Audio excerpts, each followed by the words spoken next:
All right. Well, I guess we'll start out with a little bit of how this came to be. It really was going to start out with a roundtable amongst multiple shop owners.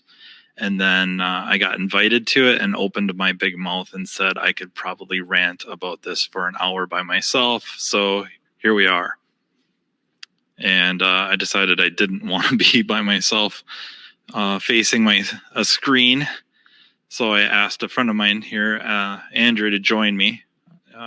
We've met online, kind of, but really we went to a class together in South Dakota. Got an Airbnb together. Yeah, it's true. And there's some other people there, heavy hitters in the industry, like Bryn Klein. Bryn was there. And yeah, after Bryn, it drops off quickly. But yeah, seriously, we're just going to really discuss about the adding key cutting. It was something I did more on a whim, and we'll hear how Andrew went about bringing that on and how it's really manifested itself and really affected business for me in a very surprising way. And then we just want to cover some of the real basics, terminology. And I have kind of a short video showing kind of the step-by-step of duplicating a key to give everyone an idea of really what's involved. And we'll discuss kind of the things you really should have, right? Tools and equipment. But yeah, in just the discussions on the phone leading up to this, we determined that this could quite easily be a 3-hour, 4-hour class. I'm trying to wrestle with how we could pull off hands-on. That would be really cool. But hopefully next year we can be live in person. This year's virtual vision. I figure next year could be vaccinated vision. That could be the title. And that would be perfect. We'll be live in person. So just quickly, how I got into it is I got really sick of showing up at shops to program new Ford PCMs and BCMs or anything related to a mobilizer, and they only had one key. So I was going to just get some transponder chips and tin foil and fool it to allow me to program it, fake 2 keys. But somebody's like, why don't you just cut a key on site? What do you mean? What would be involved? So then my idea was to just buy a key cutter and then have a bunch of Ford keys for that specific purpose. But then word got out that I could cut keys, and now I've added a few more pieces of equipment. But that's essentially how I got involved. Andrew, how did you end up going? So I own an automotive repair shop, and I also own a towing company. And we were starting to see so many cars where we're towing them to the dealer all the time. We're in a pretty large metropolitan area, but there just doesn't seem to be any actual locksmiths around the area that are able to take care of these customers' needs. So they're constantly going back to the dealer. And then with us towing them, we figure, why not us? Why can't we get these people into our shop and be replacing these keys for them and taking care of them? And in that meantime, actually getting them to now come to our shop. It's just another service that people see you doing. And if you can do more things in-house, people tend to stay with you. So the other major thing that came along with that is we had a rental car company that we constantly towed for, and it was always lost keys. So eventually we just kind of said, hey, we could do this for you if you'd like. And they said yes. And that kind of started off me looking into what it's going to cost, what it's going to take to get into cutting keys for these people. Okay. So, I think that just forces the issue. You got to talk about what to get, right? If we're going to cut keys, you really have, I was going to say 2 choices. One of them, I don't know if is a must, but the one is the regular, or maybe regular is the wrong word, but it's a key cutting tool, right? In the background, you can see I have the XTool Triton that I've gotten a chance to use. The other popular one, I think it's accepted, right? It's very popular, is the X-Horse Dolphin. Yes. That is, that's kind of the must, right? That's going to give you the most capability of cutting keys, be it from duplicating to cutting from a code, a key code. And that might be where we also have to talk a little bit about some terminology.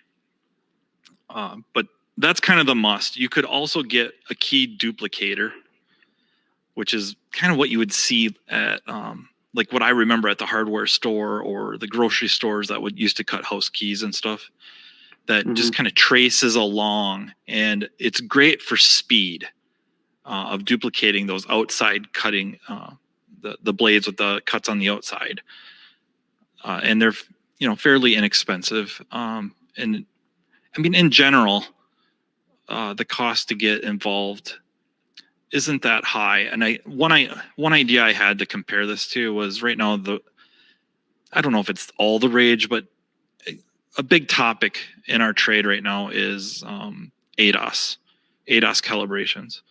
And if you want to do ADAS calibrations, you have to have tools and equipment and a large space in the shop somewhere or offsite, whatever. But you need a space to do it. There's certain conditions that have to be met. There's a fair amount of cost involved. Mm-hmm. Yeah, key cutting, you're pretty minimal into getting into starting to do keys. Now, you can go really deep and really far into it, and kind of go down the rabbit hole as some of us have done, but just the entry level stuff is really not that expensive. You're talking a lot of people already have the scan tools needed to program a lot of keys. A lot of your basic Autels are already doing it. A lot of Snap-on already have PATs in them. Maybe some very new vehicles would not be available to them without buying a more in-depth scan tool. But yeah, to really tiptoe into getting into key cutting, it's really not a huge cost. I think most people, it's kind of scary. Yeah, and I think you bring up a really, really good point with you might already have some of the stuff, specifically with the scan tools, depending on what you're using. Factory tools, of course, you're probably already have some capability in adding keys, especially on certain car lines, right? And then depending again on years and stuff like that, some of them are manual. GM comes to mind, right? So there is that. But yeah, the key cutting machine is high on the list. Got to have it, otherwise you're not really doing much. And then how you're going to add the key to the vehicle, scan tool. And really now, maybe in the last couple of years, it's been maybe even a couple of years probably, that we're starting to see more and more specific tools, key programming tools that maybe the locksmith world used and knew about, but we haven't really seen it in the auto repair section of of our profession.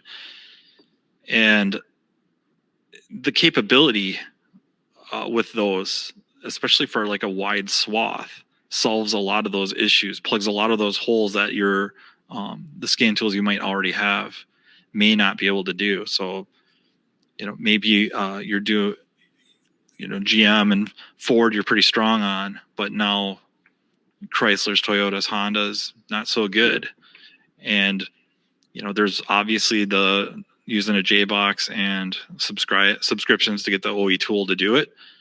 But now you have access to a handheld for not a lot of money that may or may not use tokens, may or may not just be a subscription that does it as well. And you may find out on the cars that you already have capability on with OE tools or your certain aftermarket scan tools that these key programmers do a much better job of it, or much, much faster. And I think the heavy hitters that I know of, and you should correct me or add to it, the heavy hitters right now that I know of is like the XTool Auto Pro Pad, the Autel IM series, or just like those are the first two that pop into my head. Yeah, the most basic ones that I typically see people using is the IM 608 or typically the Auto Pro Pad. Yeah. Those seem to be a major coverage for most things that you're actually doing. Once you start to surpass their capabilities, you're starting to get into tooling that's more specific for a car line, or maybe just European, Asian, that kind of stuff. Yeah. But I think some of the things that people are kind of scared about with key cutting is you hear about needing an LSID, you hear about needing a VSP, and a lot of people see that they look at maybe the requirements for it and they go, oh man, I don't know if I want to get into doing this. I can tell you honestly, most people should be getting their LSID or becoming a vehicle security professional. Nowadays, when we're doing programming modules, it's just a requirement. There's a lot of vehicles, Fords, 2014, 15 on up. If you're replacing a body control module, adding keys and anything like that, you're starting to have the need where you have to have your LSID. So it's already something that we should already be looking at, and a lot of shops have this. So why not take that step to kind of start adding keys? You know, we have a lot of scan tool capabilities. Now we need to look at the key cutters and see what we have available to us as far as key cutters go. Matt talked about X-Force Dolphin. That's an entry-level one that I actually personally use. It has worked very well for me, and there are a lot of other technicians that have grabbed it, used it, and done very well with it. There are some people who've had a couple of problems here and there, but for the most part, those X-Force Dolphins are very capable of taking care of a lot of your needs. At this point, the Dolphin is the only cutter that I have. I will add a second one, mostly for needing to add a second one, having another technician that may be doing some of my services for me. But the nice thing about the Dolphin is it does have a portability. It does have a battery, so it is very mobile. I know he's got the Triton behind him, and he can probably give you a little more information about that Triton and its capabilities. But the Dolphin can be had for under $2,000, and that's we spend that kind of money on scan tools easily. So it's really not that far-fetched to see the need or see the ability to get one of these key machines. Yeah, and to backtrack a little bit, he rattled off a few acronyms there. LSID is locksmith identification. You don't hear it get used quite as much like in-service information or in the it's usually just spoken between other techs and locksmiths. More technical term is the VSP, Vehicle Service Professional, and you would go through NASTF to get that. And there's a few hoops to jump through and money to be spent on it. But like he said, it's more than just for key cutting, and it's not even for key cutting, not like duplicating. It would be for getting a key code. So a little bit of terminology, I guess, is immobilizers, anything that really purposely disables the vehicle from starting because it thinks it's getting stolen, right? That's a pretty wide description, but I think fairly accurate. And then the stuff we're talking about when you may need a VSP is something called a key code and then a PIN code. And they're two different things. The key code is an alphanumeric number. I think it's 5-6 digits usually. And that within that holds the information of how to cut the key. So if you think about a bladed key that you stick into a lock and turn, it's got some valleys and peaks, right? The key code instructs the machine how to do that, or you decode it, if you will, into a bidding number, and then it cuts. And bidding is just, again, where those peaks and valleys are going to be and how high or how low they're going to be. All right. PIN code is different. That is, I think a good definition would be almost like a password to gain access. Not even so much gain access. Sometimes gain access. Sometimes it's just to enable a module to learn a key. Mm-hmm. So you have a transponder key. It's got a chipped key. And you're basically saying, hey, this should be authorized to start the vehicle. And some vehicles require a PIN code to, basically open the module, if you will, to allow it to learn that key. You're basically saying, hey, trust me, this is the owner's key.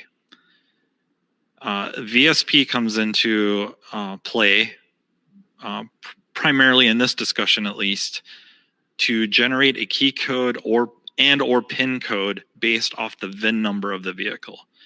So with your VSP credentials, you can log on to a manufacturer's website and usually pay some more money. Not a lot, usually like what, 15, 20 bucks, 25 bucks.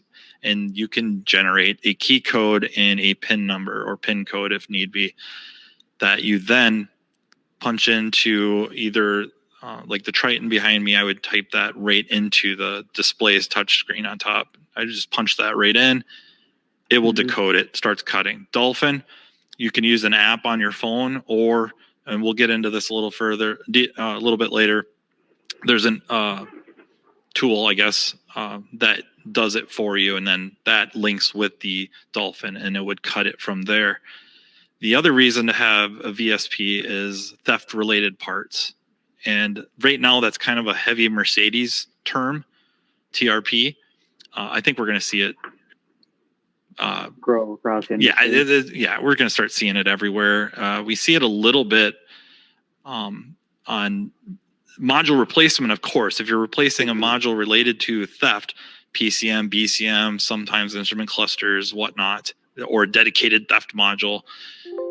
Even to buy the unit, you may need to use your VSP credentials.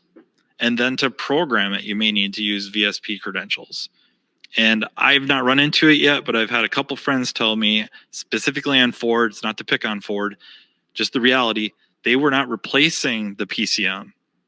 They were just doing a firmware update, and they were required to use their VSP to complete that firmware upgrade, if you will. So it's something to think hard about getting, and it's not a big deal. And they've worked really hard to streamline the process. And I guess the process would be the D1, right? The D1 form that you as a vehicle service professional will fill out online using your credentials, putting in some information about the vehicle specifically, and then proving ownership of the vehicle, usually photos of a driver's license, proof of insurance, or title, something of that nature. You're basically proving that the vehicle is owned by this client, and then also you assign document by that client that they want you to indeed, program this, replace this module, program this module, cut this key.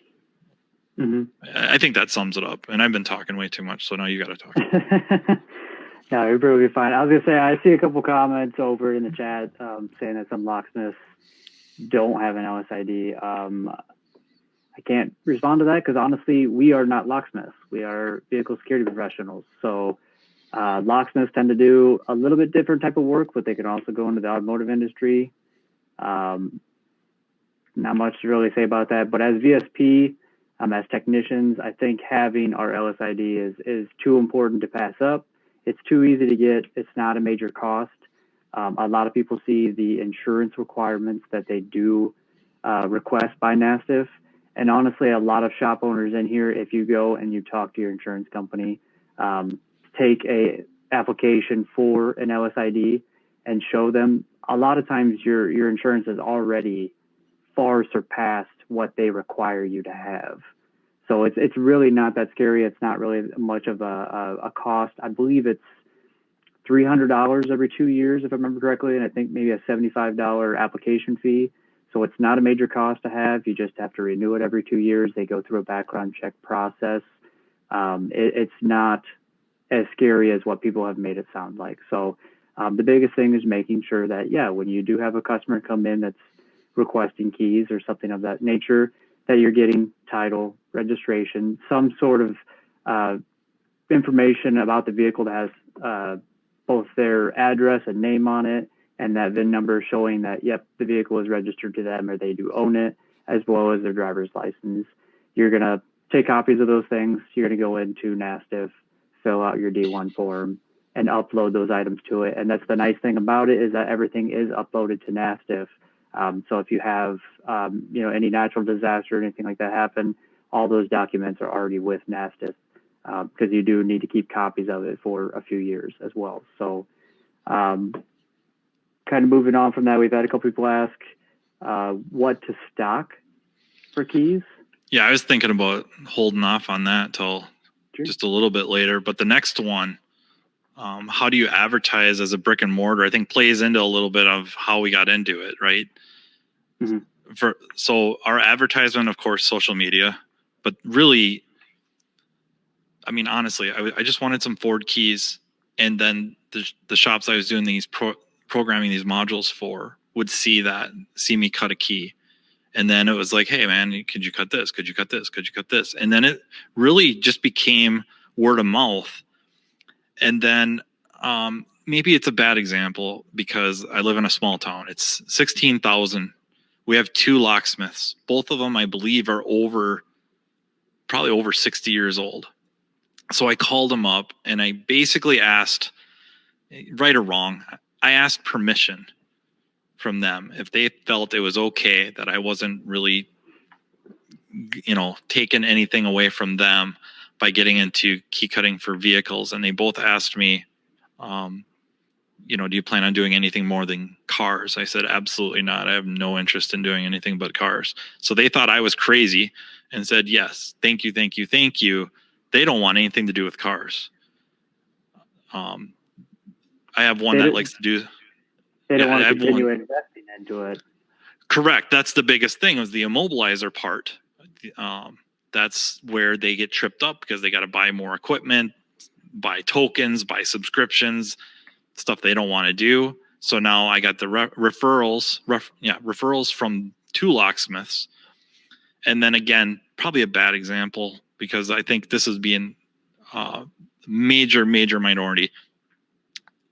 We have 3 dealerships in town, GM, Ford, Chrysler. And evidently their key cutting tool they have will not do the what you would call them laser cut keys, I guess. The cuts are not on the outside of the blade, they're on the inside, and they kind of wind around maybe like a river for a mental image. Evidently they are incapable of doing those types of keys. So now I get I mean honestly, GM and Ford have been my 2 biggest clients for key cutting. As crazy as that sounds, that's they've been my 2 biggest clients. Yeah. To be honest, more keys that I'm doing now are proximity keys. I'm just cutting the emergency keys. So honestly, I'm just registering these fobs in with the vehicles, and then yes, I'm getting the key code, and cutting these emergency keys. But as far as even we get into that, the newer we get into vehicles, we're getting less key cutting so much as we are to the immobilizer side, using scan tools of some sort to program these keys in. So even when we're talking about some of these older, GM or Fords, a lot of that stuff is starting to go by the wayside, but a lot of us still see a lot of these vehicles in our bays. So it's an easy way for us to add on a service. Matt was just telling me the other day that one thing he did in their store is they literally just made a little flyer and hung it on the back of the front computer. And it's a great way just for your customers to get into this industry a little bit or get into key cutting. It is just, exactly that. You have somebody come in and you can see keys kind of busted up. It's all taped up. We've all seen it, hey, be careful with it when you're starting the car, or hey, here's the key, here's the fob. You're going to need to kind of hold them together while you do this. We've all seen that. Why not say, hey, to that customer, I can cut you a couple new keys so that way you don't have to do this anymore. Yep. A lot of people just don't want to go somewhere else and have to deal with it. But if they're coming into you for an oil change or any other service work, and you could even schedule some of this key work to be done at some point, it's another way for you to improve your ARO as well. So, yep. Well, like I said, a lot of these we're using scan tools, and most of us are starting to buy these OEM scan tools in order to be able to work on these car lines. A lot of locksmiths don't really want to stay in this industry because it is another added expense for them. A lot of them are very mechanical. They like safes. They like commercial work. Automotive is not always their biggest thing. So that's a great way for us to step in and start helping these customers. So that way the dealership is not their only option. Yep. Yeah. And I mean, as a side note, I also made 3-fold flyers to go around to other repair shops. And it wasn't just on key cutting and programming. It was module programming and ADAS calibrations and other things, that services we could provide our quote unquote competitors to help them out, services we could provide them. And then the hardware store. I went down to Ace Hardware, and I know they cut a lot of keys, and they do not have the ability to cut per code. Not just they can't access the code, the machine won't let them cut per a key code. So now they send all that stuff my way, and then word of mouth. And again, it's a small town, right? Maybe that works in my favor. The word of mouth is insane. How word gets around, people lose a key, break a key, like, hey, I know somebody that does that, or I heard somebody does that, so and so down at Riverside. Yeah, I get a lot of my work from my towing side, but honestly, going to my local locksmith, I did the same thing and talked to them. And they said the same thing, that they just don't have the capability on a lot of newer vehicles.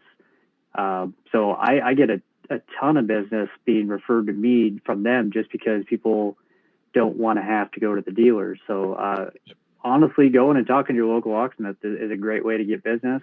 But also, once you start feeling more comfortable going and talking to these other shops, I haven't done a lot of it just because I've been so busy, but I have kind of helped a few of them out. And even from that, those guys say, hey, go to these guys and they'll cut a key for you and that kind of stuff too, and take care of you. So it's very low cost ways in order to advertise this service. We're talking about making little flyers on paper and just honestly maybe taking a day and driving around to local shops, local businesses, body shops even.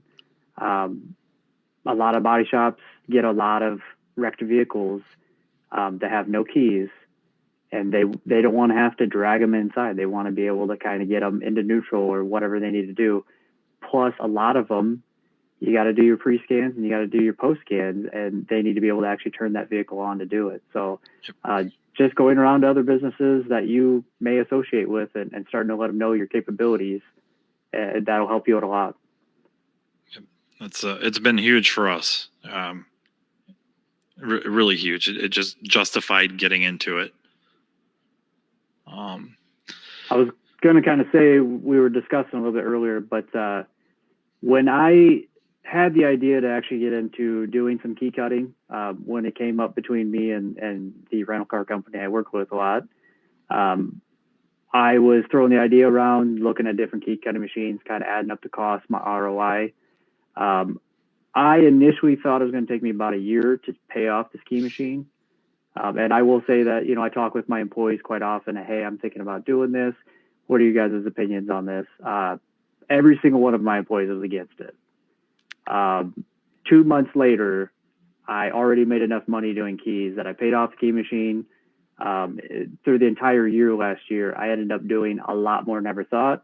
And I can tell you right now, my employees have actually said, you need to hire somebody to do this full time, because there's literally so many people coming to us that even I, trying to run the shop, physically don't have the time to do it all. So you may be surprised on what you may be able to grow out of your company. And I will tell you, I'm a 4-bay shop. I have 2 technicians. I'm not a massive shop, but I need to hire somebody that could do this almost full time. Wow, that's pretty awesome. Yeah. I think now would be a pretty decent time. I videoed me duplicating a key for a friend, and if I can do this, anybody can do this. My lathe experience was in high school. I made a hammer, and I seem to remember in college having to use a brake lathe. So that was that's kind of the end of my lathe experience, and I can do this. So if we can wake Jesselyn up, and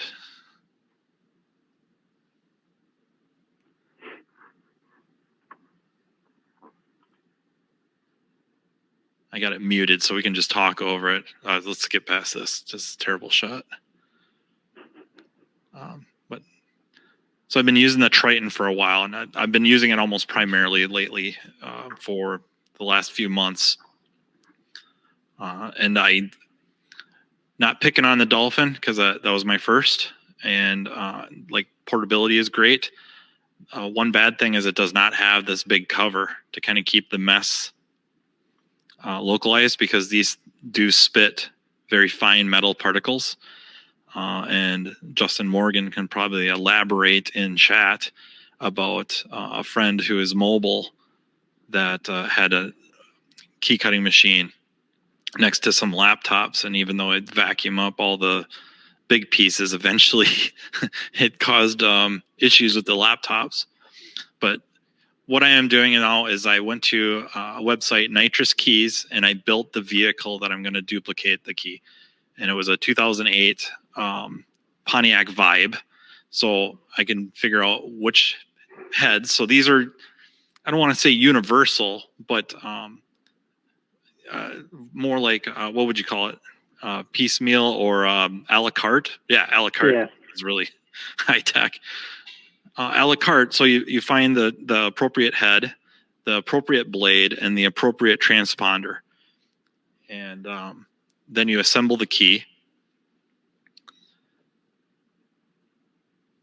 which again, it's super simple. You slide the transponder chip into the head. There's a nice, at least on these heads, there's a nice spot for them to go. Most of them that I've used typically have a space to put the transponder chip. Sometimes you want to stick a little piece of, I don't know, foam or styrofoam or I don't know, cloth would be such a great idea, but because otherwise the chip rattles inside. Honestly, a lot of people super glue typically. Super glue it? So yeah, that's hardcore. That would definitely work, right? How about RTV? You can do RTV. So, anything that kind of would keep it stuck to the inside of it so it's not rattling around knowing the customer. So, on the left, obviously, is his original key. To the right is the uncut key that I've assembled with a appropriate blade. And now I'm choosing to build the vehicle into the machine. There's another thing you can do called just duplicate, which will literally trace out the blade.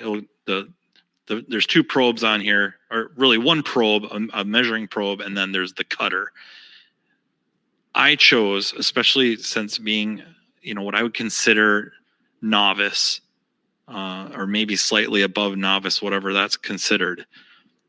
I felt like this is an easier way to start out as I build the vehicle in the machine.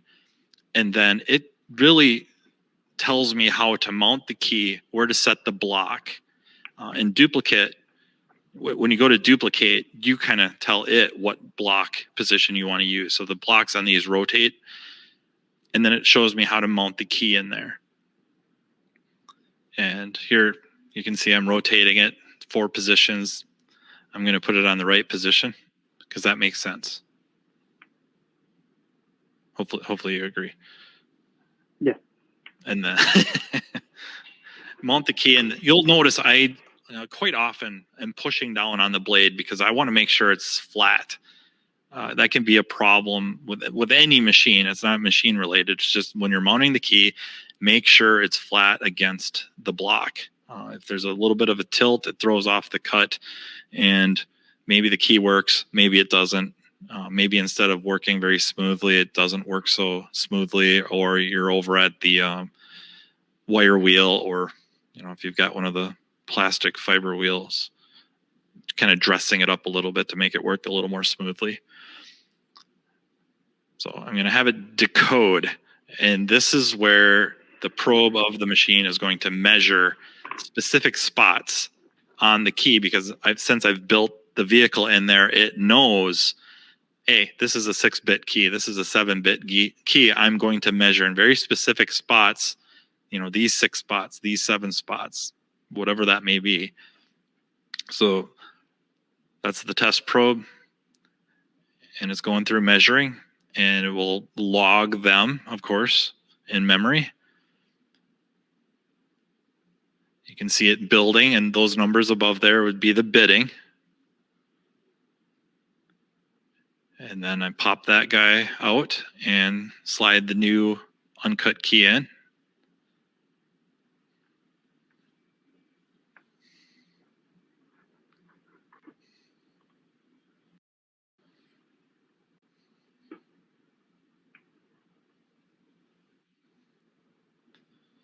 There I am again, just almost obsessive compulsive about it. Kind of like me and drain plugs. I don't know if you ever do an oil change, if you're out in the parking lot laying under the car to make sure you tighten the drain plug. I'm that guy.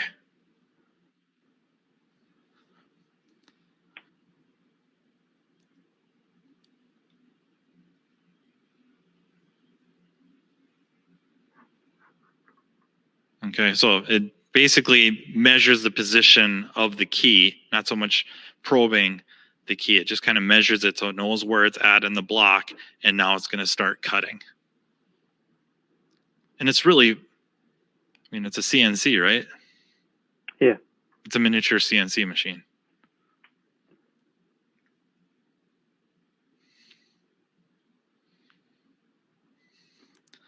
Now, near my station here, I keep a small shop vac to suck up all the metal. And then you can see kind of all the metal shavings laying around there. The machines that don't have that cover over there, sometimes they end up around the machine. A good foot diameter. Yep. They really toss the shavings, or some machines will even have to like take the shield off.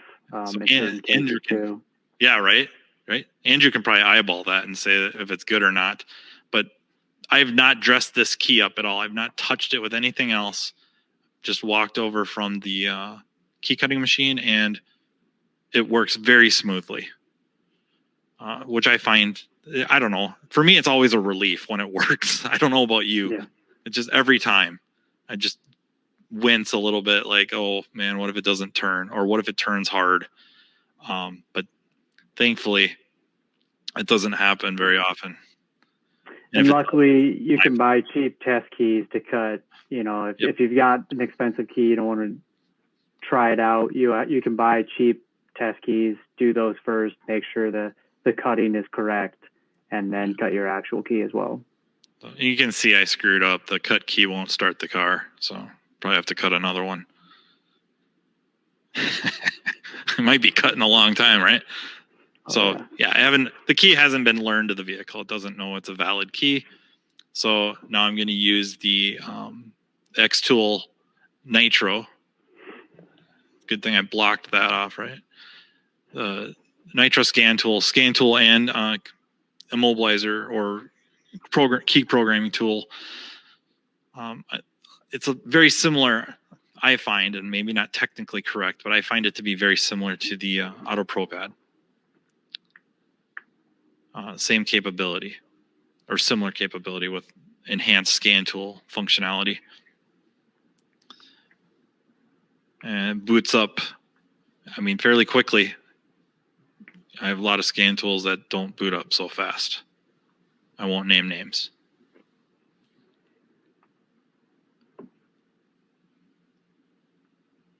They're usually red. But if you buy them, you get a jacket. Only if you spend a certain dollar amount. Scan tools typically are enough. So again, I'm going to build the vehicle into this using the immobilizer function. And I'm sorry about the angles a little bit with the washout, but I am first going to build it as a Pontiac, which turned out to be a mistake. Not huge, right? Because it's a rebadged Toyota Matrix. So then just go in and build it as a Toyota Matrix. And it works like gangbusters. And, we've all seen this before, or if you haven't, there's not a whole lot to see other than it tells me what to do. Put in a good key, the original key, cycle it, take it out, put in the key you're going to add, or how many keys are you going to add? I'm going to add one. Okay, put that key in, turn it to run, turn it off, turn it on. You just follow the prompts on the screen, and then at some point, hopefully it says key add successful or key learn successful, and then it starts the car. So I got the programming success almost like on cue. You can see it in the middle there, a tab, all keys lost. So that would take you down a separate function that you don't have a already valid key. Might take a little bit longer, but I know this video has been edited. I added this key in, I don't know, it was maybe pushing 5 minutes, maybe. And I find that impressive. Very often, I suggested earlier that these tools sometimes do things better than either other aftermarket scan tools or OE scan tools, but the one that comes to mind specifically is like Ford's, where you would have that 10-minute login. And we don't have to share that anymore. That 10-minute login for Ford, if you have the IDS, it's 10 minutes. You're going to sit and wait. There's no way around it. You use one of these tools, a lot of times it bypasses it. And you're programming keys in a couple minutes.